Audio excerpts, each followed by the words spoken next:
महाशिवरात्रि की कथा। पूर्व काल में चित्रभानु नाम का एक शिकारी था। जानवरों की हत्या करके वह अपने परिवार को पालता था। वह एक साहूकार का कर्जदार था, लेकिन उसका ऋण समय पर न चुका सका। क्रोधित होकर साहूकार ने शिकारी को शिव मठ में बंदी बना लिया। संयोग से उस दिन शिवरात्रि थी। शिकारी ध्यानमग्न होकर शिव संबंधी धार्मिक बातें सुनता रहा। चतुर्दशी को उसने शिवरात्रि व्रत की कथा भी सुनी। शाम होते ही साहूकार ने उसे अपने पास बुलाया और ऋण चुकाने के विषय में बात की। शिकारी अगले दिन सारा ऋण लौटा देने का वचन देकर बंधन से छूट गया। अपनी दिनचर्या की भांति वह जंगल में शिकार के लिए निकला, लेकिन दिन भर बंदी गृह में रहने के कारण भूख प्यास से व्याकुल था। शिकार खोजता हुआ वह बहुत दूर निकल गया।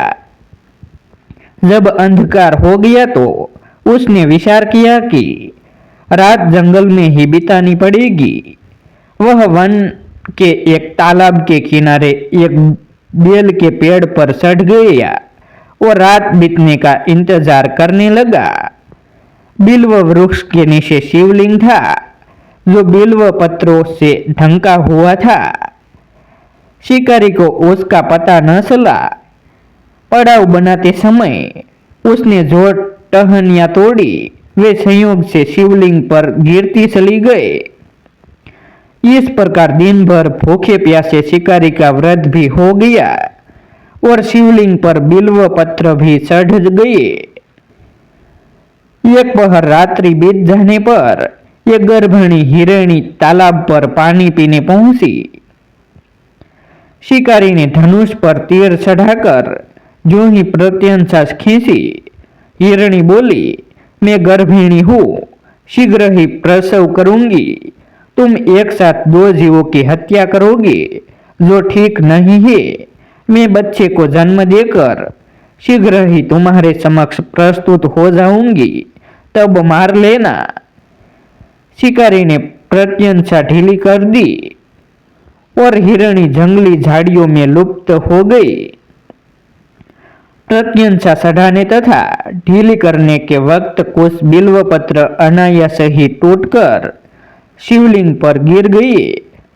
इस प्रकार उससे अनजाने में ही प्रथम प्रहर का पूजन भी संपन्न हो गया। कुछ ही देर बाद एक और हिरणी उधर से निकली। शिकारी की प्रसन्नता का ठिकाना न रहा। समीप आने पर उसने धनुष पर बाण चढ़ाया।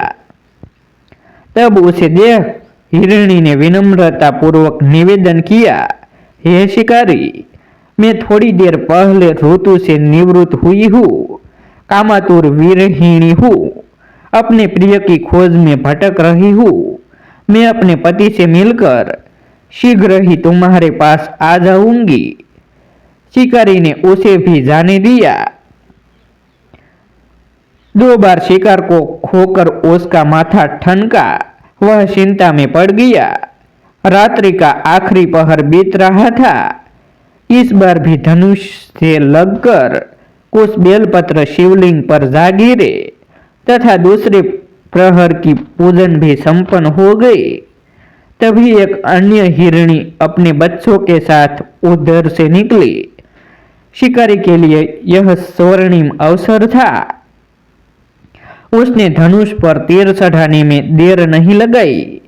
वह तीर छोड़ने ही वाला था कि हिरणी बोली, हे शिकारी, मैं इन बच्चों को इनके पिता के हवाले करके लौट आऊंगी।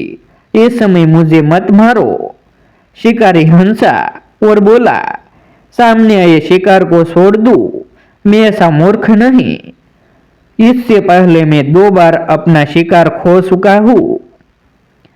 मेरे बच्चे भूख प्यास से व्यग्र हो रहे होंगे। उत्तर में हिरणी ने फिर कहा, जैसे तुम्हें अपने बच्चों की ममता सता रही है, ठीक वैसे ही मुझे भी। हे शिकारी, मेरा विश्वास करो, मैं इन्हें इनके पिता के पास छोड़कर तुरंत लौटने की प्रतिज्ञा करती हूँ। हिरणी का दुख भरा स्वर सुनकर शिकारी को उस पर दया आ गई। उसने उस मृगी को भी जाने दिया। शिकार के अभाव में तथा भूख प्यास से व्याकुल शिकारी अनजाने में ही बेल वृक्ष पर बैठा बेलपत्र तोड़ तोड़कर नीचे फेंकता जा रहा था।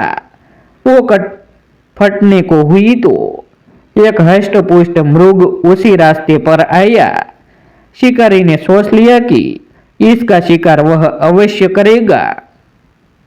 शिकारी की तनी प्रत्यंशा देखकर मृग विनीत स्वर में बोला, हे शिकारी, यदि तुमने मुझसे पूर्व आने वाली 3 मृगियों तथा छोटे छोटे बच्चों को मार डाला है तो मुझे भी मारने में विलंब न करो, ताकि मुझे उनके वियोग में एक क्षण भी दुख न सहना पड़े।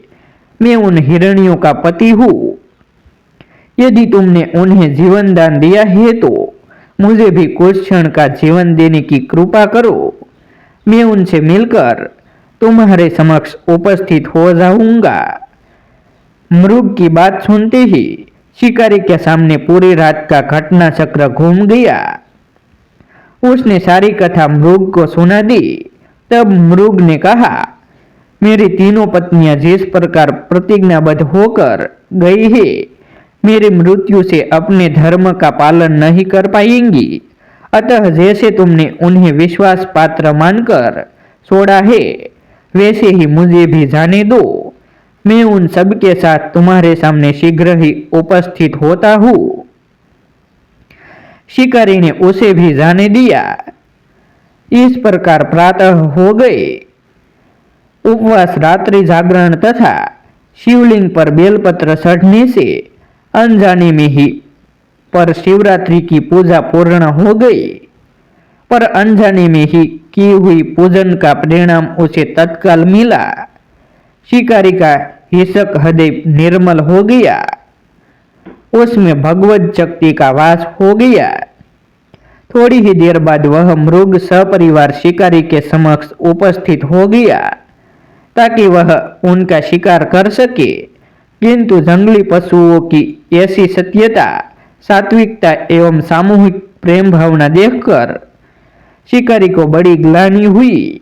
उसने मृग परिवार को जीवन दान दे दिया। अनजाने में शिवरात्रि के व्रत का पालन करने पर भी शिकारी को मोक्ष की प्राप्ति हुई। जब मृत्यु काल में यमदूत उसके जीव को लेने जाने आए तो शिवगणों ने उन्हें वापस भेज दिया तथा शिकारी को शिवलोक ले गए। शिव जी की कृपा से ही अपने इस जन्म में राजा चित्रभानु अपने पिछले जन्म को याद रख पाए तथा महाशिवरात्रि के महत्व को जानकर उसका अगले जन्म में भी पालन कर पाए। कमेंट में हर हर महादेव लिखना ना भूले। ऐसे ही धार्मिक वीडियो देखने के लिए हमारे YouTube चैनल सब्सक्राइब करें और वीडियो को लाइक करें।